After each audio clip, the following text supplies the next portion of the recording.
بسم اللہ الرحمن الرحیم۔ السلام علیکم۔ دریائے نیل کے نام حضرت عمر رضی اللہ عنہ کا خط جاننے کے لیے اس ویڈیو کو مکمل دیکھیں اور اس چینل کو سبسکرائب کریں۔ روایت میں ہے کہ جب مصر فتح ہوا تو مصر والے حضرت عمر بن عاص رضی اللہ عنہ کے پاس آئے اور کہنے لگے کہ ہمارے ہاں ایک قدیمی روایت ہے کہ اس میں دریائے نیل کو بھیٹ چڑھاتے ہیں، اگر نہ چڑھائیں تو دریا میں پانی نہیں آتا۔ ہم ایسا کرتے ہیں کہ اس مہینے کی 12ویں تاریخ کو ایک کنواری لڑکی کو لیتے ہیں جو اپنے ماں باپ کی اکلوتی اولاد ہو، اس کے والدین کو دے دلا کر رضامند کر لیتے ہیں اور اس کو بہت عمدہ کپڑوں اور بہت قیمتی زیور پہنا کر بنو سنوار کر کے اس کو دریائے نیل میں ڈال دیتے ہیں تو اس کا پانی چڑھتا ہے، ورنہ پانی چڑھتا ہی نہیں۔ سپہ سالار اسلام حضرت عمر بن عاص رضی اللہ عنہ فتح مصر نے جواب دیا کہ یہ ایک جاہلانہ اور احمقانہ رسم ہے، اسلام کی اجازت نہیں دیتا۔ اسلام تو ایسی عادتوں کو مٹانے کے لیے آیا ہے، تم ایسا ہرگز نہیں کر سکتے۔ وہ باز رہیں۔ دریائے نیل کا پانی نہ چڑھا، مہینہ پورا نکل گیا لیکن دریا خشک پڑا ہوا ہے۔ لوگ تنگ آ کر ارادہ کرنے لگے کہ مصر کو چھوڑ دیں، یہاں تک کہ بود باش ترک کر دیں۔ اب فتح مصر کو خیال گزرتا ہے اور دربار خلافت کو اس سے مطلع فرماتے ہیں۔ اسی وقت خلیفہ المسلمین امیر المؤمنین حضرت عمر بن خطاب رضی اللہ عنہ کی طرف سے جواب ملتا ہے کہ آپ نے جو کیا اچھا کیا، اب میرا یہ خط ڈال دو۔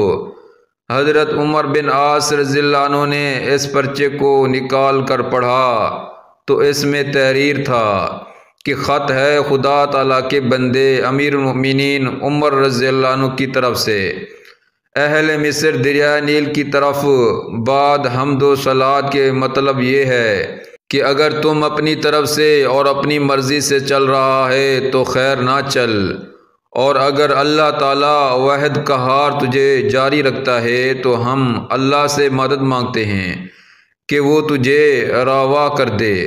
یہ پرچہ لے کر حضرت امیر عسکر نے دریائے نیل میں ڈال دیا۔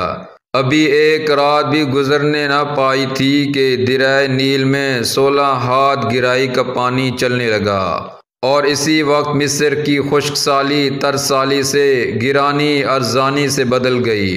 خط کے ساتھ ہی خط کا خط سرسبز ہو گیا اور دریا پوری روانی سے بہتا رہا۔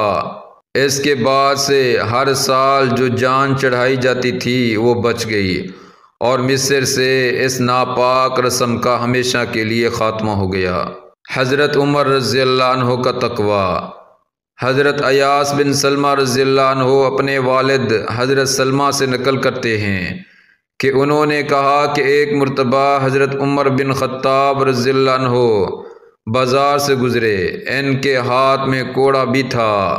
انہوں نے ایسا سے کوڑا مجھے مارا جو میرے کپڑے کے کنارے کو لگ گیا اور فرمایا راستے سے ہٹ جاؤ۔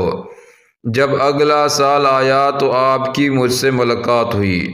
مجھ سے کہا کہ اے سلمہ، کیا تمہارا حج کا ارادہ ہے؟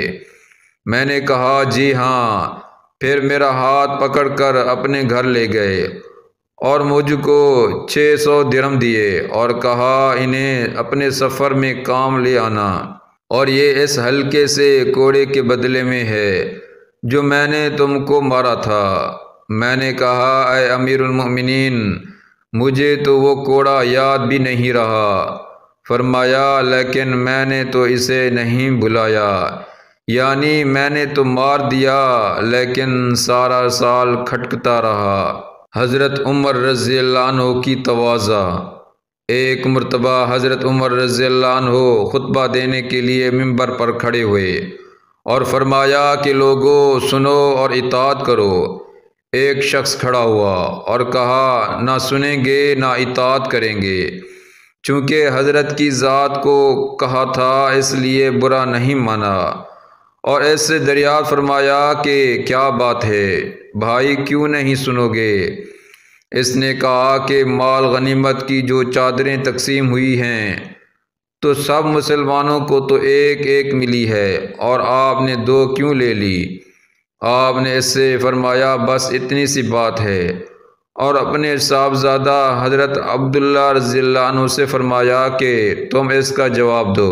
انہوں نے کہا کہ چادر والد صاحب نے بھی ایک ہی لی ہے، اور دوسری چادر جوان کے بدن پر ہے، وہ میری ہے۔ نماز کا وقت ہو گیا تھا اور ان کے پاس کپڑے نہ تھے، اس لیے میں نے اپنے حصے کی چادر بھی آپ کو دے دی۔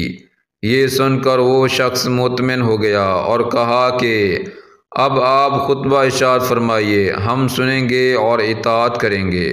حضرت عمر رضی اللہ عنہ کا رعب و دبدبہ۔ حضرت عمر فاروق رضی اللہ عنہ کے پاس ایک مرتبہ روم کا قاصد آیا، چونکہ مدینے میں وہ پہلے دفعہ آیا تھا۔ اسے حضرت عمر بن خطاب رضی اللہ عنہ کا مکان معلوم نہ تھا، صرف نام سے واقف تھا۔ ایک بہت بڑے بادشاہ کا گمان اس کے ذہن و دماغ میں تھا کہ جس طرح دیگر بادشاہ دنیا کے عیش و عشرت اور ٹھاٹھ سے رہتے ہیں، اسی طرح حضرت عمر بھی ہوں گے۔ چنانچہ جب مدینہ منورہ پہنچا تو اس نے پوچھا امیر المومنین کا دربار کہاں ہے؟ تو لوگوں نے کہا کہ وہ مسجد میں آرام فرما رہے ہیں۔ یہ مسجد کی طرف چلا، وہاں جا کر دیکھا کہ حضرت عمر ایک تاب بند پہنے ہوئے اور اینٹ کا تکیہ لگا کر سو رہے ہیں۔ یہ شخص دیکھ کر بڑا حیران اور متعجب ہوا کہ ایک ایسا بادشاہ جس کا نام سن کر بڑے بڑے بہادر اور شیر دل بھی کانپ اٹھتے ہیں، وہ اس طرح بغیر کسی حفاظتی دستہ اور ہتھیار کے زمین پر آرام سے سو رہا ہے، اور اس کو کسی طرح کا کوئی خوف اور ڈر بھی نہیں ہے۔ پھر اس قاصد کے دل میں اتنا ڈر و خوف پیدا ہوتا ہے کہ وہ کانپنے لگتا ہے، اور دل میں کہتا ہے کہ اس مرد فقیر سے مجھے اس طرح خوف محسوس ہو رہا ہے کہ جو جسم مجھے عطا کیا گیا ہے، اگر اس طرح کے 7 جسم بھی عطا ہو جائیں تو بھی اس کے خوف سے کانپ اٹھیں گے۔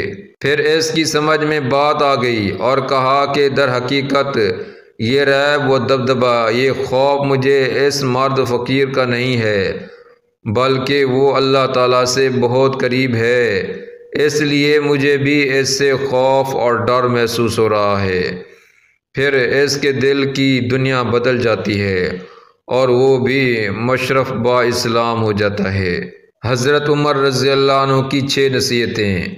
ایک موقع پر خلیفہ دوم امیر المومنین حضرت عمر فاروق رضی اللہ عنہ نے بطور نصیحت فرمائی، جو آدمی زیادہ ہنستا ہے اس کا رعب کم ہو جاتا ہے، جو مذاق زیادہ کرتا ہے لوگ اسے کم رتبہ اور بے حیثیت سمجھتے ہیں، جو باتیں زیادہ کرتا ہے اس کی لغزشیں زیادہ ہو جاتی ہیں، جس کی لغزشیں زیادہ ہو جاتی ہیں اس کی حیا کم ہو جاتی ہے، جس کی حیا کم ہو جاتی ہے اس کی پرہیزگاری کم ہو جاتی ہے، اور جس کی پرہیزگاری کم ہو جاتی ہے اس کا دل مردہ ہو جاتا ہے۔ اس ویڈیو کو لائک کریں، شیئر کریں اور اس چینل کو سبسکرائب کریں۔ جزاکم اللہ خیرا۔